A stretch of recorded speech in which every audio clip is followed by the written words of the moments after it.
Friends, today's NRI Samai program from Los Angeles brought to you commercial free by listeners like you. Your generous donations make possible for us to stay commercial free, and today's show is pre-recorded. If you have a question for the guest, please send an email to nrisamai@gmail.com. We will follow up with the guest and find the answer for you. Thank you for your support. Dear listeners of NRI Samai, today we are recording our show at Bol Hyderabad 90.4 FM at University of Hyderabad campus. A very warm welcome to each one of you. This weekend we have another positive story from the Deccan Plateau region of India. More specifically, we are going to learn about the activities of Deccan Development Society. Deccan Development Society is an NGO working with the locals in Medak district of newly formed Telangana state. DDS works mainly in the areas of food security and alternate education. To learn more, we have with us Dr. Vinod Pavarala, who is known for his community-based radio initiatives. He is a professor of communication and dean at Sarojini Naidu School of Communication. We are very glad to have him with us today. Sir, we welcome you to this show and thank you for giving us your time. Thank you. Could you tell us how DDS came into existence? See, DDS is now about 3 decades old. And like you said, operates mainly in the Medak region of Telangana. They work in about 75 villages in that area, close to Zahirabad town. When they first started the organization, it was started by a group of urban professionals who, like most of us, wanted to do some good, do some social work, and went into the rural areas with the intention of, teaching these poor people how to develop themselves and so on. Very soon, these urban professionals got disabused of that notion that they can go in and start teaching people what to do, and they realized that the people there have enormous amount of potential, great deal of knowledge that comes out of just living their life, not through any institutional education, university education or whatever, but just through lived experiences that they have a tremendous amount of knowledge. They have also realized that rural India, especially in that part of the country, like in the Medak region of Telangana, has suffered a lot in terms of the dominant agricultural practices of the country. For example, let me give you a little bit of idea. I'm not an agricultural expert, but from what I know, that area is known for dryland agriculture, right? Mm-hmm. Because it's not amenable to rain-fed farming. There's not much rain. There's not much irrigation. So historically, the farmers there, most of them small farmers, have lived on agriculture that doesn't require this kind of water input. Yeah. Okay. So if you go back in history, they used to grow millets. I mean, some of the more popular millets that you and I as urban people know are things like ragi. Ragi, yes. But there are a whole lot of other millets, which we are just beginning to know through fancy organic food stores now, but which they used to do for a long time. But with the onset of the Green Revolution in India in a big way, let's say in the 1970s, where the whole objective became growing more food through intensive use of fertilizers, pesticides, hybrid variety of seeds. So the Green Revolution had a particular model. And what were the two grain that Green Revolution promoted? Rice and wheat in a big way. Yeah, right. Rice in the paddy regions of the country, wheat from the northern part of India, Punjab and so on, right? Punjab then became known as the breadbasket of India and so on. And people in the south, some states are called Annapurna and so on because they grew a rice bowl of India and so on. But much of it was very problematic because of the kind of technologies that were used, large-scale farms which required this kind of intensive inputs, use of mechanized agriculture, replacing small farmers, consolidation of farms into larger farms, displacing small farmers, all of that happened. And in a region like Medak, where the DDS operates, which is known for dryland agriculture, paddy is not really what is suitable. Yes. If you have seen paddy fields, it's knee-deep water. Right. Yeah? Where is that water? In dryland regions, there's no water.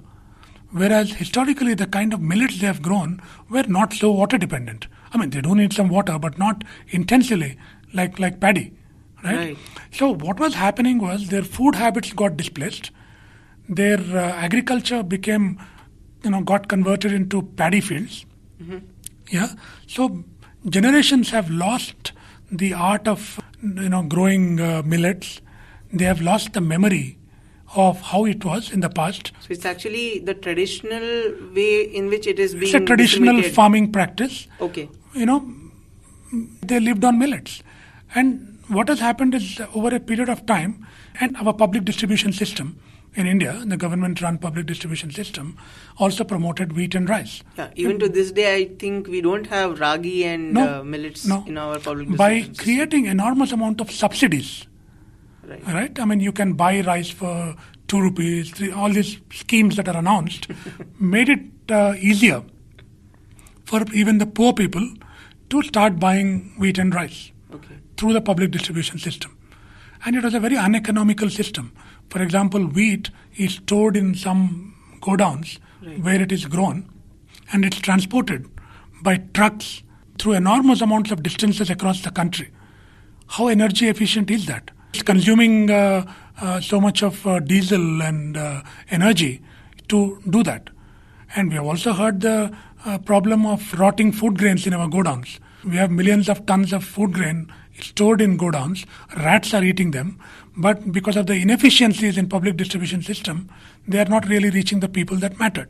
Now you look at all of this, and historically women in this area used to be very involved in agriculture and in farming. Has it always been the case that in India, women have been involved in agriculture I think so. Men in laborers work? Not really. I think women and men work together in the fields. Okay. So this whole thing that women are confined to the home, men go out to earn the bread, is completely alien to rural India. Women and men work together in the fields for agriculture. And the kind of small farmer with 1 acre, 2 acres of land, it is like a family farm. They grew for themselves. And there is very little surplus. If it is there, it will go into a food distribution system within the community. They'll exchange it for something that they don't have. Historically, the barter system and whatever that they had. Now, those systems also came under attack with the Green Revolution. The kind of Green Revolution technologies that were required were meant more and more for the market. Grow more for the market, not just for consumption. Not subsistence farming, but for the market. And technologies like tractors and bring in chemical inputs also requires more money. So market dependence has increased. Unless you sell it in the market, you cannot afford those inputs. Agriculture became more masculinized, right? And women started getting alienated from agriculture because women farmers worked for subsistence of the family, of the community, small farming where they all got involved in the fields to grow food. Now they started getting alienated and the whole agriculture became more masculinized. Yeah. Now there were all these kinds of problems. Now you look at Medak, when DDS went in there were acres and acres of land which was degraded. Many of those lands were declared fallow, like wasteland, where nothing happens, right? So they started questioning what does it mean to declare this kind of acres and acres of land as wasteland. So there is no soil in there, right? I mean, so it's not saline land. Some of it was rocky, with lots of stones and so on, because it's not been cultivated. Right. It's been left, abandoned. Now, it is wasted for a certain kind of agriculture, but it is not. No land is wasteland, depending on how you. So they started reviving the lands. They started reclaiming lands for the poor, especially Dalit small farmers in that area, and started looking at how they can revive this lost art, lost agricultural memory of millets, right? And they're saying, why don't we start reviving? There are still elderly people in the village who remember how to grow millets and what it meant. And today, nutrition scientists tell you that millets are a lot more healthier than rice and wheat. I mean, apart from carbohydrates, what is in the rice? Yeah, and you evaluate some of these millets against rice, millets come up shining on every count. So there are health reasons. There is also reasons of reviving a certain community, reviving an agricultural memory for a new generation. Right? So for this reason, they started working with women primarily. They started forming women's collectives. They are called Sanghams. in Deccan Development Society. Like I said, about 75 villages where they work. In each of these villages, there is a sangham consisting mainly of poor Dalit farmers. And you think of these women, they are people who are suffering from multiple marginalities, multiple jeopardies in life. They are poor, they are rural, they are Dalit, and they are women. There can't be more marginal people than that, in that particular context. In a very Gandhian way, they started working with those who are placed at the bottommost rung of the village society, right? And started involving them in decision making through these sanghams.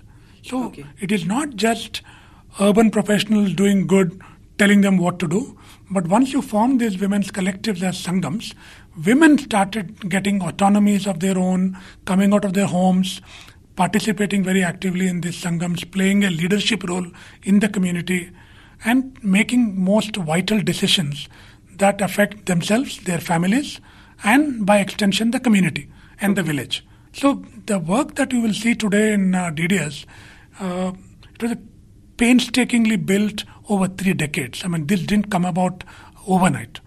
And what they are trying to do is seize back for the rural poor certain kinds of autonomies that they have lost. Autonomy over land, autonomy over food, seed. In a increasingly corporatized agricultural scene, farmers have lost control over seeds. So they don't have a seed bank earlier, right?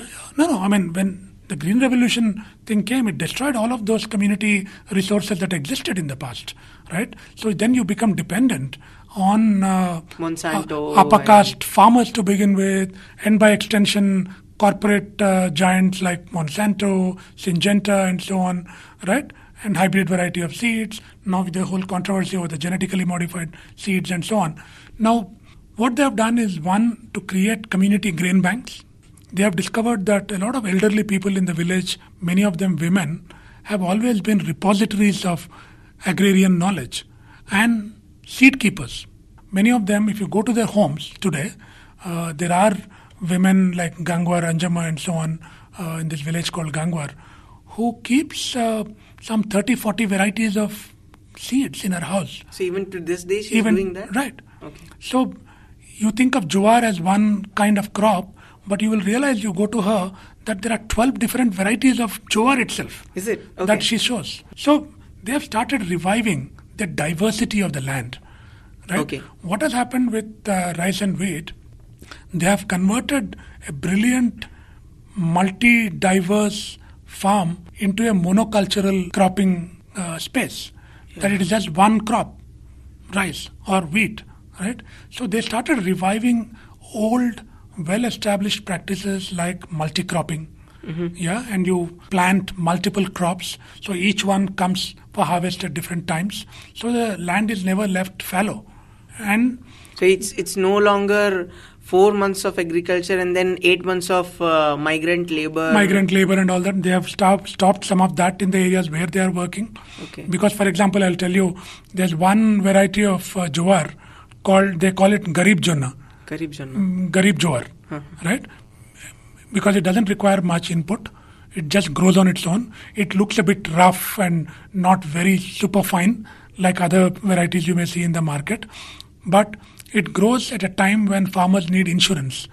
During drought, during lack of rain, there is that jowar to depend on. So it is actually one of the ways in which food security is implemented in the rightful manner over here. Exactly. Because this kind of thing acts like insurance for farmers at the time of crisis. Right? They don't have to go somewhere. So they have created community grain banks where grain is stored, seed keepers, right? And they have also created an alternative public distribution system within the DDS villages of their own, parallel to the government's public distribution system. The farmers, almost many of them will have ration cards. They can go and get their rice and wheat if they like. But within the DDS villages, there is an alternative public distribution system where they have also done a participatory mapping. You might call it wealth ranking, if you will, where they have systematically mapped which household stands where in the economic ladder in the village. And because everybody is in the community, everybody knows the truth. Okay. So they sit around in a participatory mapping exercise and say, okay, this old woman, 70-year-old widow, lives alone. She has 2 goats, lives in a thatched hut, no family. So where does she stand? So how much grain do we allot to her? Yeah, and so on. So and it's all because community is participating in their own development and in their own growth. Everybody's participating. Exactly. In that. And this whole thing about bogus ration cards that we talk about, it doesn't happen because I can't say when I have some cattle in my house that I don't have anything. Yeah. Before all the villagers. Nobody comes and does a check with me, right? Yeah. I can't say, I don't have a house to live in. Somebody will say, of course you have a mud house and all that, you have a pakka house. How can you say you don't have a house? So it's an open, transparent process of ranking people according to their incomes, their position in society. And they take into consideration the fact that here is a single woman, a widowed woman, aged woman, needs more social security. So they create those kind of systems, and they have been putting these grain. There are a variety of grain. For example, there is foxtail millet, there is little millet. Many of these only these days becoming known to the urban areas. Yeah. You pay a fancy amount in organic food stores to buy this kind of food. But they have revived those kind of crops. So what they have done is they have regained control over food security. And now DDS talks about not just food security, but food sovereignty. Okay. Saying that they become fully self-dependent on food, that they don't have to depend on the outside world for anything. Okay. So they become sovereign for food. Yeah. Right? So then autonomy over market by introducing alternative public distribution system, there is some insurance against the market because they have their own market. Correct. Where they come and pull together their food and it gets into the alternative public distribution system. In Zahirabad town, close to where they work, they also have a store. They have a store where they sell it out. Where there's a Sangham shop. Okay. Right? Where city people like you and I, people who live in the Zahirabad town, teachers, professionals, they also start going and buying some of this grain. Excellent. They also go to the local schools in the town and educate young people, children about these old crops, what it means, nutritionally, why in the lunchbox, ask your mother to pack this rather than rice, those kind of educational campaigns also they do. So they are trying to regain control over the market as well. Okay. Right? Autonomy over land, autonomy over agriculture, over seeds, over decision making by involving women, and autonomy over the market. The last series of autonomy, since you wanted the full picture of the DDS, that they have started about 10 years ago, is gaining autonomy over media.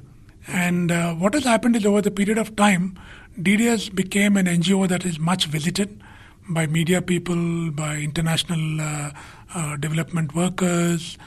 A lot of people go and visit. It's one of the most visited NGOs in the world, I suppose. And people take photographs. There have been documentaries made on them by mainstream TV channels, international channels like CNN and BBC have made documentaries. Yeah.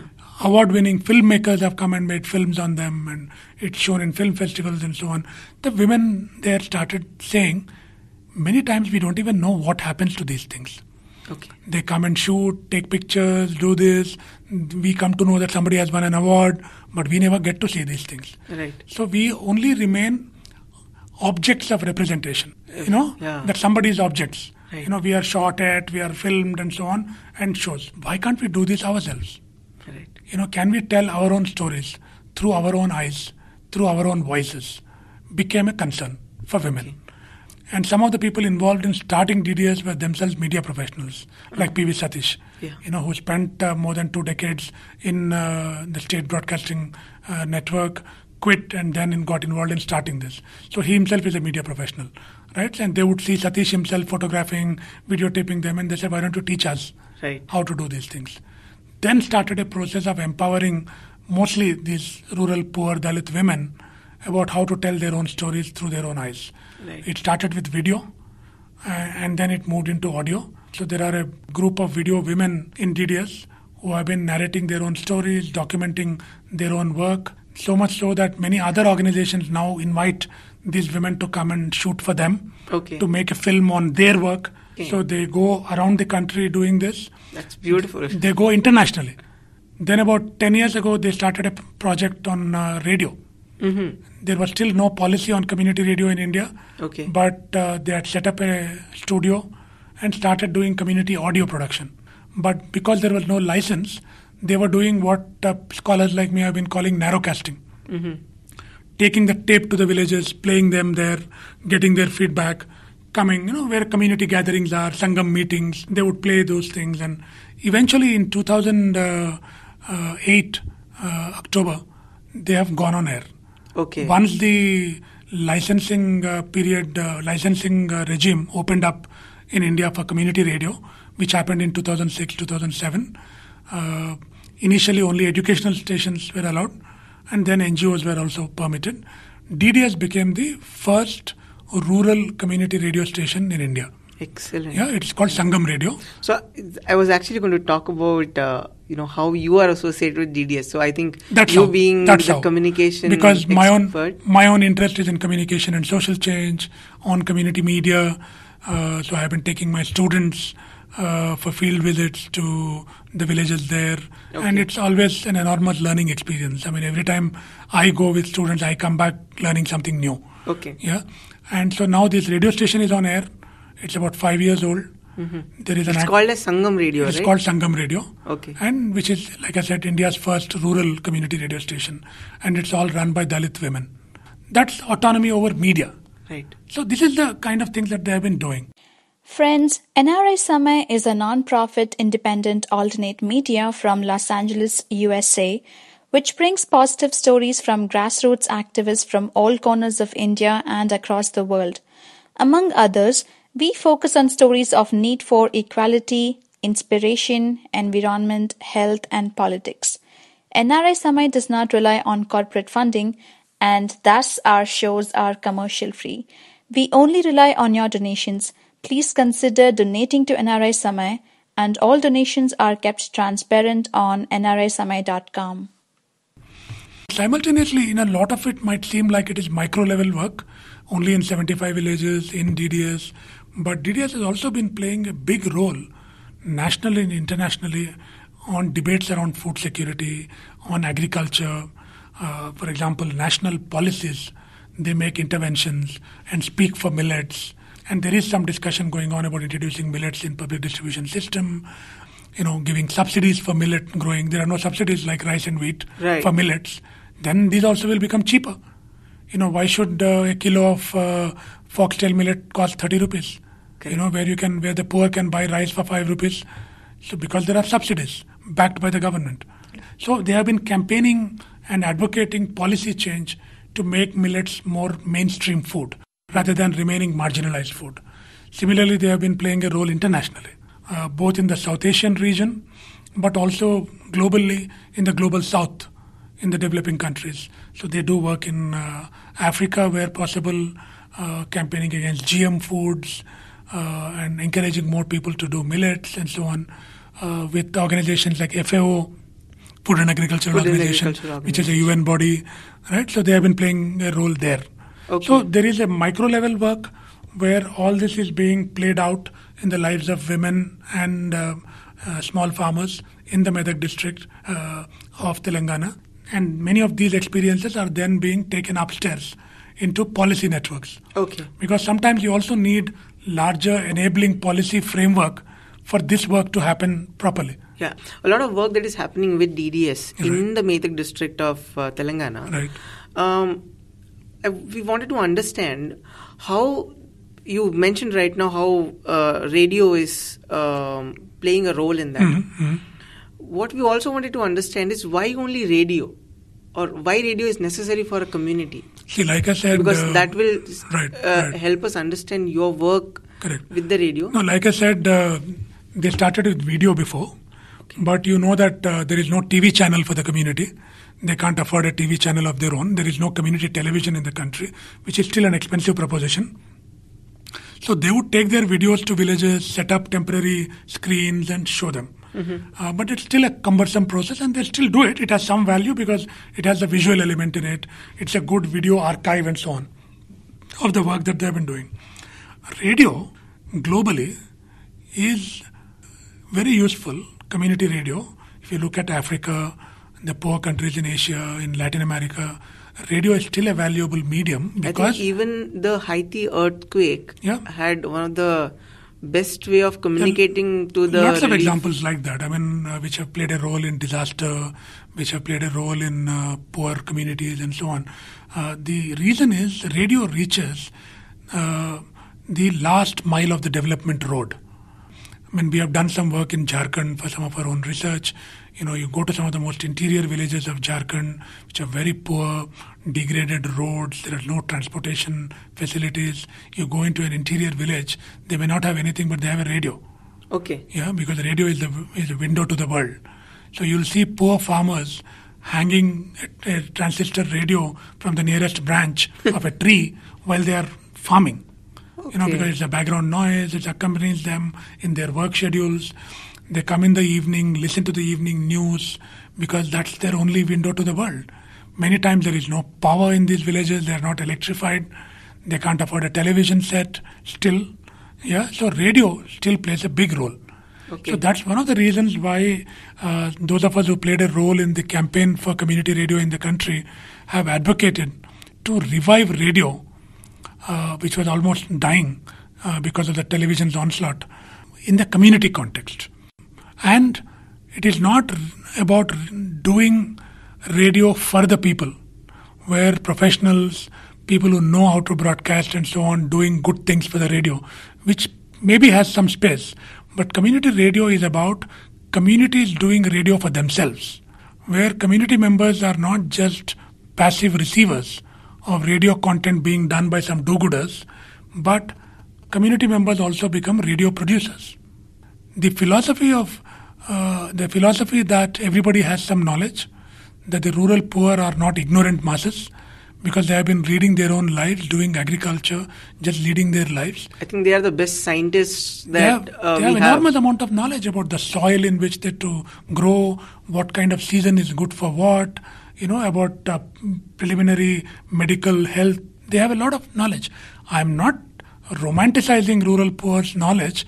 Of course, certain other kinds of knowledge is also valuable to them. Right.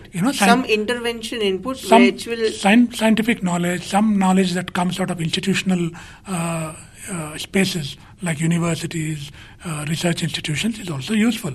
But it has to be done in a mutual learning kind of a context, right, where agricultural scientists from institutions could also go and share what they know and also learn from villagers about what they know.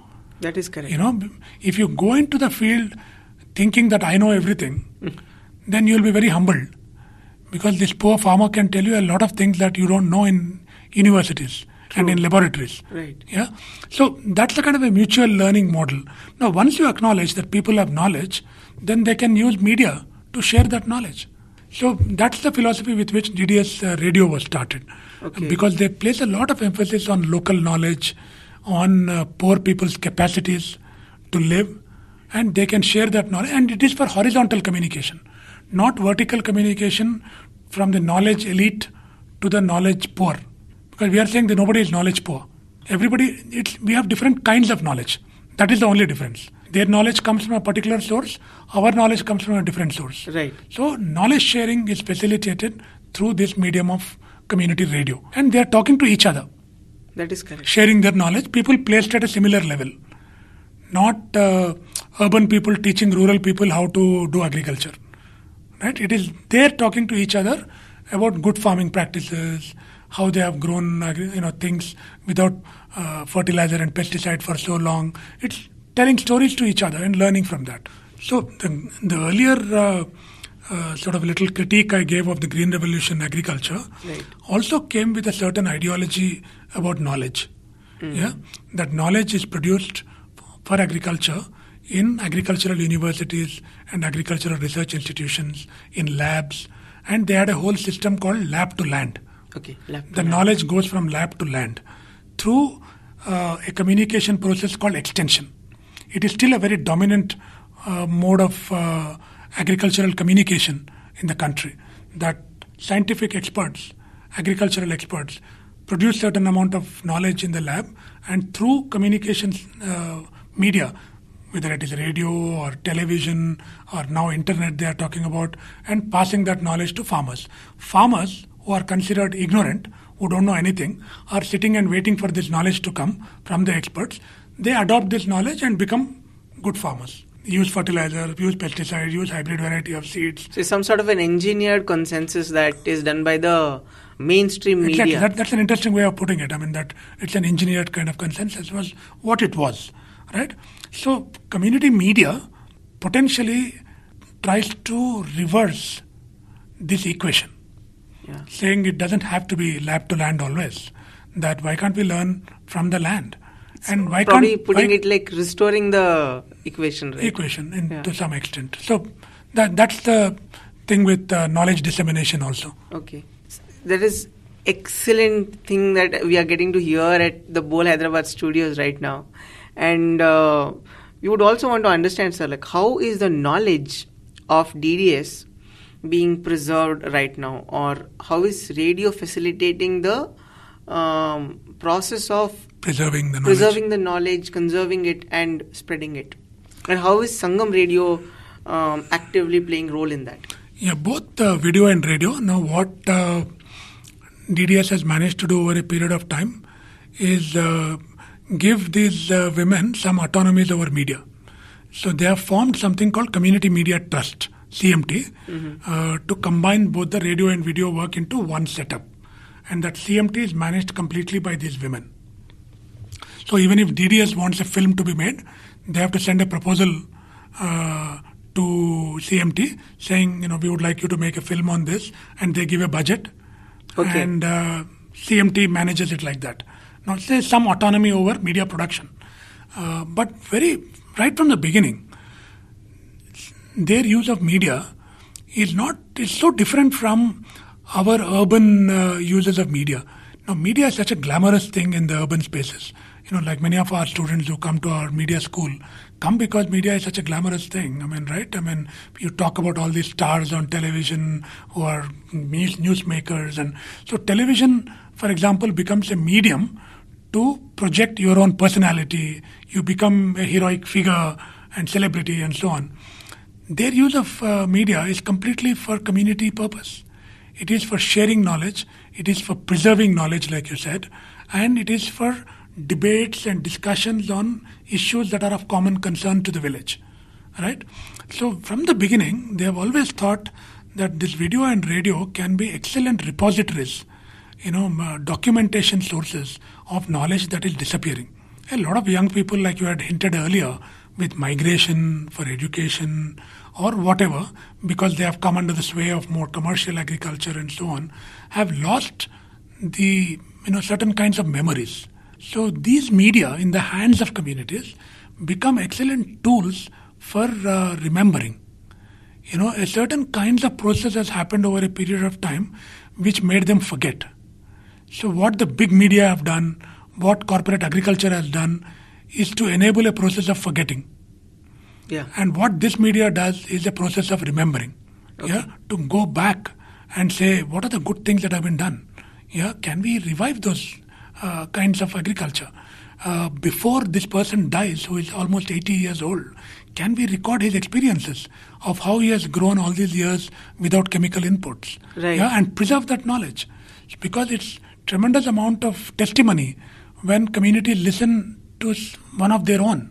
Yeah. Saying, people have done this for 40 years.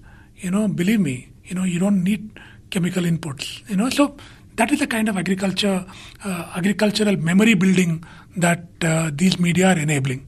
Okay, and I think it's not just agriculture, right? Because a lot of activities might also be going into this participative development activities like music Correct. or folk art. Correct. One is agricultural knowledge. Right. The other thing that not so much DDS in itself, but the media organizations within DDS are trying to do is also using media to restore a certain kind of pride in the identity of people in the Telangana region, to be able to narrate their own stories in their own language, which in the dominant hegemonic media has always been degraded.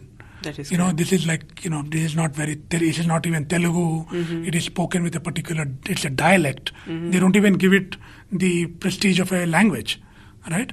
So all of their programming is done in this Telangana language. They speak like the way people speak. Yeah, so it restores certain amount of pride in their linguistic identity.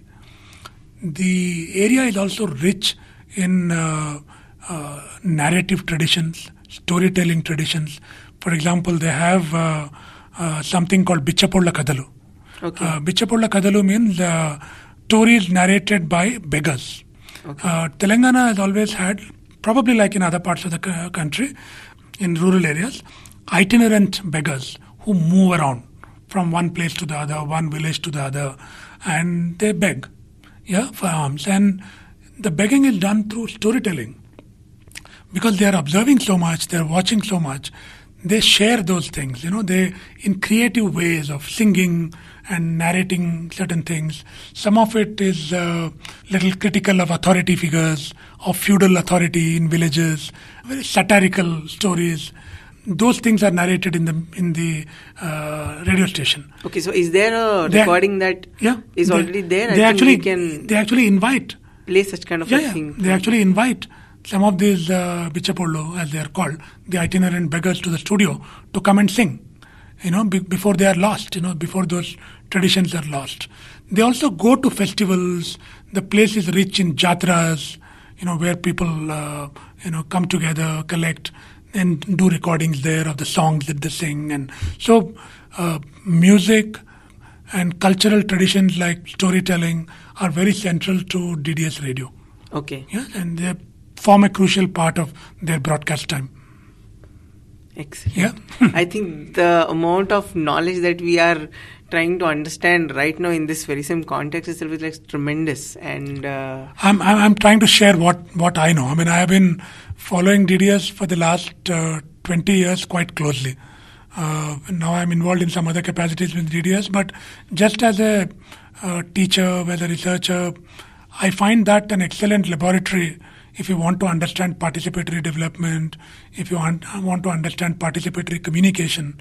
So classroom is one thing, but being able to go and visit and talk to some of these women, they are so articulate, so knowledgeable.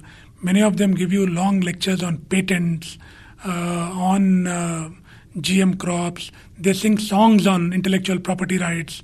So these are very well educated, I would say, women. I think they are the educated in the rightest sense. And right? I think because of the activities that DDS is doing, it is Swaraj in the rightest context in the villages. You might say it that way. And our idea of ignorant rural masses is completely corrected once you start interacting with some of these women.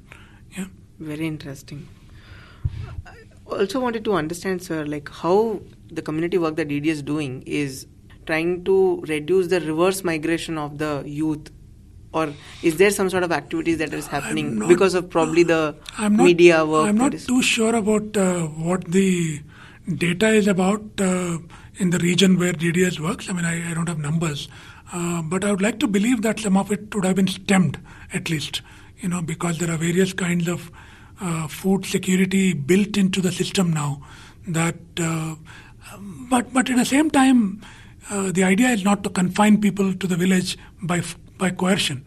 Right. I mean, young people have aspirations. Many of the rural people also say, we don't want our boys and girls to work in the fields like us. We want them to be educated and so on. They do move out because of those aspirations. Okay. Yeah, and sometimes they come back disillusioned to the village, saying, the outside world is harsh, and some of it gives you no respect for what you are, and so I'm not too sure to what extent migration has been stemmed.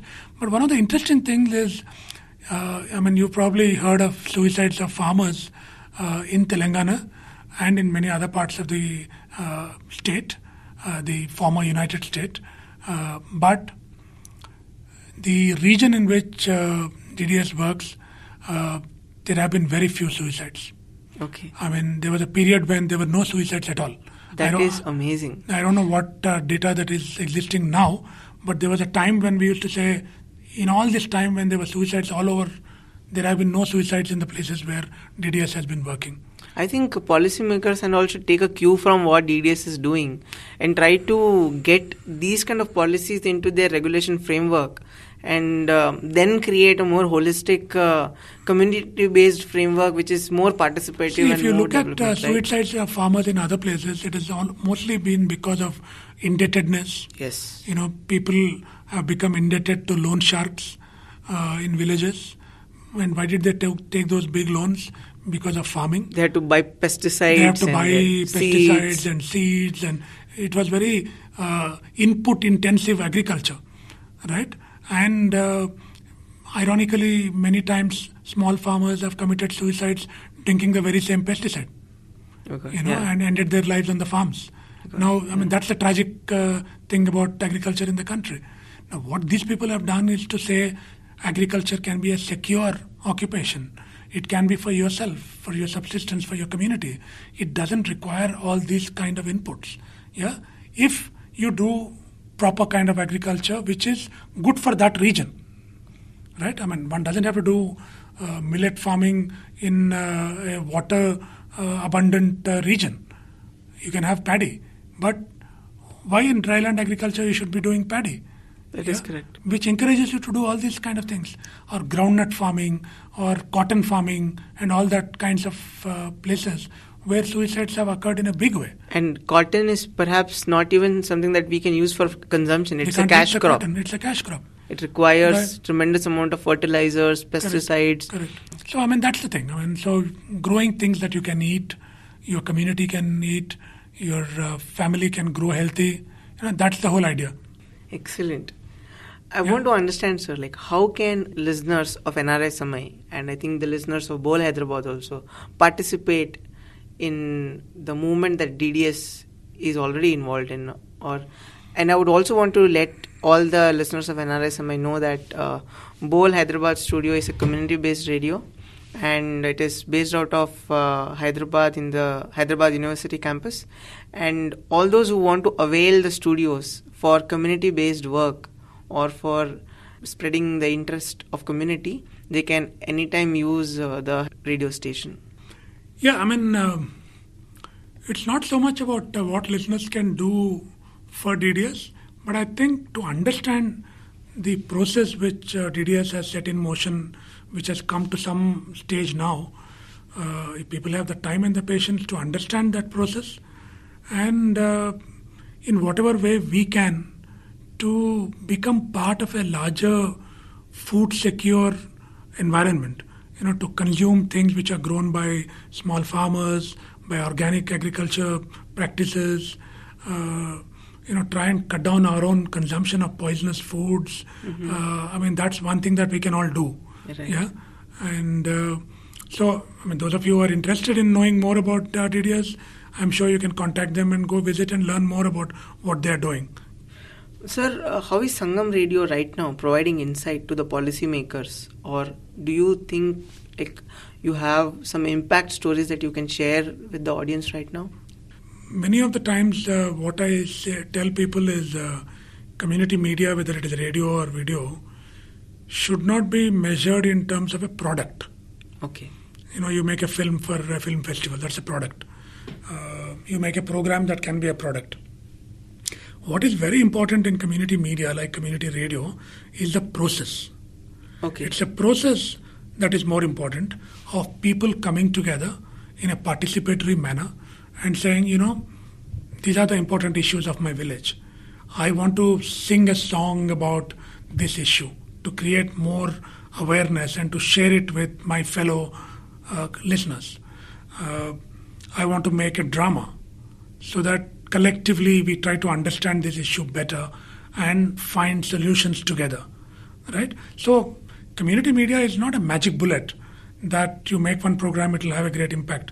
I think it is a systematic process over a period of time that builds people's capacities to think for themselves, not just as passive listeners, but as active producers of content, right? Yeah. And when a community comes together to sit down and discuss their problems together and to find common solutions, interesting things happen. Yeah, and they find solutions for themselves.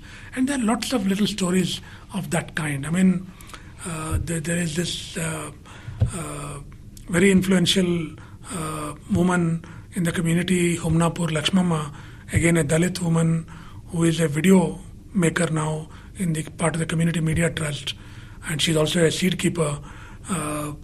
Lakshmama, for example, tells of this great story. I mean, it's been documented in other places that the village elder belongs to an upper caste community who distributes seeds during the plantation season after a particular ceremony and a puja in his house to the villagers historically. And of course, dalits could never be part of that ceremony because you can't enter a person's house and participate in the religious ceremony. But there was this time, particular year recently, when this village elder actually invited the Community Media Trust to come and record that ceremony in his house. Excellent. Because he saw the power of video, he wanted them to capture it on video. So Humnapur Lakshmama tells of the incident where she actually entered his house. She says it was the threshold where water would be given across the threshold if she wants water. She couldn't even get water inside the house. That kind of a situation of dalits and untouchability and so on. She entered this puja room and she was controlling the situation, telling them to tone down the audio on the television for better recording, telling them about lights, and she was complete control of the situation there as a video filmmaker. And she came away very pleased. She says, he wouldn't even start the ceremony until I got there, because he wanted it on video. So that is an enormous amount of change that has come about. But let me caution to say, I wouldn't say it is only because of the camera that Lakshmama was carrying on her shoulder that day. It is because of some 30, 40 years of work that has happened in that region, regaining control and autonomy for communities over so many different things. That women, because of their participation in decision making through sanghams and through collectives, got a voice for themselves and are able to stand up to previously oppressive feudal communities and talk to them, talk to authority figures without fear. With a lot of confidence. With a lot of confidence has come because of a lot of other kinds of autonomies that they have got. And media has added one more weapon in their armory. I would hesitate to say because of media all this got transformed. I wouldn't want listeners to make that assumption. Right? Because media came to DDS at the tail end of a series of autonomies that people got. Like I explained, over land, over food, over seeds, over decision making, over market, and then media. Okay. So media became an additional channel to disseminate the knowledge and to conserve and preserve it. Also, it's an added tool, definitely. Okay. But let us not make the mistake that if you parachute into a community, give them a camera, things will be changed overnight. People who have never been given a voice in anything cannot overnight become community media producers. That is true. Right? So that's the idea. So there are lots of stories like this, but these are anecdotal stories. Right. But like I said, if people go and visit, talk to them, they will see the process of change that has come about over a period of time. Beautiful. I think we are towards the end of this segment right now. And there is so much to explore and there is so much to know and understand, but I think we are also short on time. Out of time, I'm sure. Yeah. So, is there any specific message that you would want to share with the listeners? Most of the listeners are people who are working professionals.